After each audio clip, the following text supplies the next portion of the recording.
कल की घटना के बारे में क्या हुआ और जितने तरह की उसमें बातें चल रही हैं, लोग बयानबाजी कर रहे हैं, उस पर मैं एक बार आपको स्पष्ट बताऊं। परसों ये प्रशासन को सूचित किया गया था कि छात्र, चूंकि गर्दनी बाग धरना स्थल पर जगह कम है, सब छात्र एक साथ बैठकर बात करना चाहते, इसके लिए गांधी मैदान में गांधी मूर्ति के पास सारे छात्र एक साथ बैठेंगे।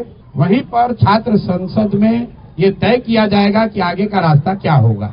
सरकार का जो पहला कहना है कि हमने परमिशन नहीं दिया, ये बिल्कुल सरासर गलत है। परमिशन का कोई सवाल ही नहीं है। गांधी मैदान सार्वजनिक जगह है, वहाँ लोग दौड़ने के लिए, बैठने के लिए, बातचीत करने के लिए जाते ही रहते हैं। अगर सरकार, इतने बड़े बड़े बंगलों में सरकार के मंत्री पदाधिकारी रह रहे हैं, ये बच्चे कहाँ जाएंगे बात करने? ये वहाँ कोई धरना प्रदर्शन नहीं कर रहे थे, आपस में बैठकर बातचीत करने के लिए। चूंकि संख्या बड़ी थी तो ये तय किया गया कि गांधी मैदान में गांधी मूर्ति के नीचे बैठकर सब लोग बात करेंगे। आपने खुद देखा, सारे छात्र वहाँ जमा हुए, कोई गलती किसी ने नहीं की, कोई हल्ला हंगामा नहीं हुआ, छात्रों ने आपस में बातचीत करी, कोई तोड़ फोड़ नहीं हुई, छात्रों ने अपने आगे का नेतृत्व का चयन किया। फिर वहाँ से हम लोगों ने तय किया कि सरकार को अपनी मांगों को देने के लिए हम लोग जाकर उनको ये ज्ञापन देंगे। चलने से पहले दो निर्णय हुए सर्वसम्मति से। पहला निर्णय ये था कि हम लोग कोई भी ऐसी गतिविधि नहीं करेंगे जिसको सरकार इल्लीगल कह सके, तो हम लोग पैदल चलेंगे, कोई तोड़फोड़, कोई हल्ला हंगामा नहीं होगा।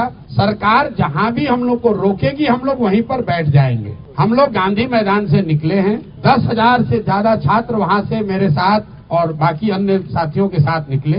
जब हम लोग जेपी गोलंबर के आसपास पहुंचे हैं, वहाँ पर पुलिस प्रशासन ने हम लोग को रोका। सारे छात्र वहाँ शांति से बैठे हुए थे। उस दौरान हम लोगों ने वहाँ के प्रशासन से बातचीत शुरू की इस स्थिति को डिफ्यूज करने के लिए। पहला प्रस्ताव प्रशासन की ओर से ये आया कि आप छात्रों के डेलीगेशन से सरकार की ओर से बीपीएससी के सेक्रेटरी मिलने को तैयार है, जिसको वहाँ पर बैठे छात्रों ने सबने खारिज कर दिया। फिर करीब 15-20 मिनट के बाद यहाँ के मुख्य सचिव अमृतलाल मीना जी से बात होने के बाद उन्होंने कहा कि वो छात्रों के डेलीगेशन से मिलने के लिए तैयार है। इस बात की हम लोगों ने वहाँ घोषणा की। वहाँ से दो बातें हुई। एक तो पब्लिक एड्रेस सिस्टम बड़ा नहीं होने की वजह से, क्योंकि वहाँ बहुत बड़ा कोई माइक तो था नहीं, वहाँ पर ये घोषित किया हमने कि भाई 5 साथी आपके बीच से जो हमारे अगल बगल बैठे हैं, ये लोग मुख्य सचिव के यहाँ जाएंगे, बात करेंगे और जो नतीजा निकलेगा, अगर छात्रों के मनोनुकूल हो तो उसको स्वीकार किया जाएगा, अगर छात्रों के मनोनुकूल न हो तो फिर आगे का आंदोलन चलता रहेगा। वहाँ से मैंने छात्रों से अपील की कि सारे लोग, आप लोग चलिए, जिसको घर जाना है घर जाइए, जिसको वापस गांधी मैदान चलना है गांधी मैदान चलिए। वहाँ से मैं निकला हूँ और बिस्कोमान पर मैंने फिर मीडिया के कई साथियों को वहाँ पर ये सारी बातें मैंने बताई है। फिर बिस्कोमान से गांधी मैदान वापस जाकर हम 45 मिनट तक बैठे रहे हैं। जो छात्र भी हमारी बात सुन पाए थे वो सब छात्र हमारे साथ वापस वहाँ गए। 10,000 से ज्यादा का जो क्राउड था, आधे से ज्यादा लोग चले गए। 1,000-2,000 लोग वहाँ टिके रहे। उसमें अलग अलग मत के लोग थे। कुछ लोगों का ऐसा मानना था कि भैया हम लोग यहाँ आ गए हैं, अब हम लोग पीछे नहीं हटेंगे, हम लोग को यहीं बैठे रहना है। कुछ लोग हम लोग की ओर से प्रयास कर रहे थे समझाने का कि भाई अगर आपको बैठना भी है तो चल के गांधी मैदान पर फिर बैठा जाए। हमने वहाँ बैठकर बुलाने की कोशिश भी की। कुछ छात्र नेता आए, कुछ नहीं आए। सिट आउट खत्म होने के 45 मिनट के बाद मुझे ये सूचना मिली कि पुलिस ने वहाँ पहले वाटर कैनन का प्रयोग किया और फिर छात्रों पर बर्बरतापूर्ण लाठी चार्ज किया गया है।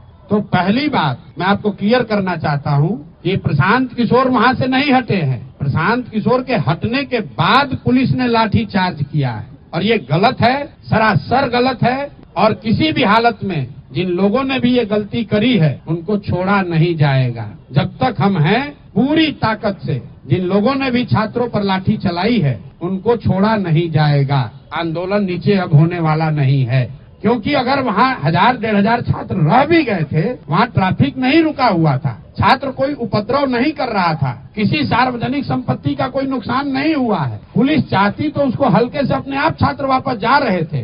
पुलिस ने जिस बर्बरता से लाठीचार्ज किया है, मुझे ऐसा लग रहा है ये पटना में 2-4 पुलिस अफसर, इनको नया हीरोइज्म करने का आदत हो गया है। तो आपके माध्यम से मैं बता रहा हूँ, आप लोगों ने सूचना दी है कि हम लोग पर FIR हुआ है। आज हम लोग यहाँ के पुलिस पर FIR भी करेंगे, पुलिस पर कोर्ट में भी जाएंगे, इनको ह्यूमन राइट्स में भी ले जाएंगे और जिन बच्चों को बर्बरतापूर्ण तरीके से मारा गया है एक एक उसका हिसाब होगा। अगर नारेबाजी करने से लड़के उल्लंघन कर रहे हैं कानून का, तो आप लड़कों को दौड़ा दौड़ा कर मार रहे हैं, वो कानून का उल्लंघन नहीं है। कौन से कानून में लिखा हुआ है कि पुलिस ऐसे मार सकती है? कोई नहीं मार सकता है। और अभी एक मौका में फिर से सबके हित में हम लोग लफंगई करने नहीं आए हैं। मैं चाहता हूं और छात्र ये चाहते हैं कि उनका रास्ता निकले। इसीलिए जो छात्र साथी हमारे बैठे हुए हैं, कल रात में 4 बजे तक सारे लोगों ने निर्णय लिया है कि हम लोग फिर से सरकार को ये अवसर दे रहे हैं। अभी प्रेस वार्ता के बाद यहीं से ये बच्चे जा रहे हैं मुख्य सचिव से मिलने 5 मांगों को लेकर। पहली मांग जो छात्रों की सबसे बड़ी मांग है कि री एग्जामिनेशन कराया जाए। दूसरी मांग जो अनियमितता BPSC परीक्षा को कंडक्ट करने में हुई है उसकी एक न्यायिक या उच्च स्तरीय जांच होनी चाहिए। तीसरी मांग सोनू यादव जो लड़का इस पूरे प्रकरण में जिसने आत्महत्या कर ली उसके परिवार को कम से कम 10 लाख रुपए की आर्थिक सहायता मिलनी चाहिए। चौथी मांग जिन बच्चों पर भी आपराधिक मुकदमे दर्ज किए गए हैं, कल लड़के जो अस्पताल में भर्ती हैं, CT स्कैन हो रहा है, उनका अल्ट्रासाउंड हो रहा है, उससे भी पुलिस वाले जाकर OD स्लिप पर साइन करवा रहे हैं ब्लैंक में नामजद उनको करने के लिए। तो सारे बच्चों पर जो आपराधिक मुकदमे लगाए गए हैं उसको वापस लिए जाएं। और अंतिम और एक महत्वपूर्ण बात, जिन पदाधिकारियों ने पिछले 2 बार से लाठी चार्ज करने का ऑर्डर दिया है, जिन्होंने बच्चों पर बर्बरतापूर्ण लाठी चार्ज किया है, उन पर कार्रवाई हो।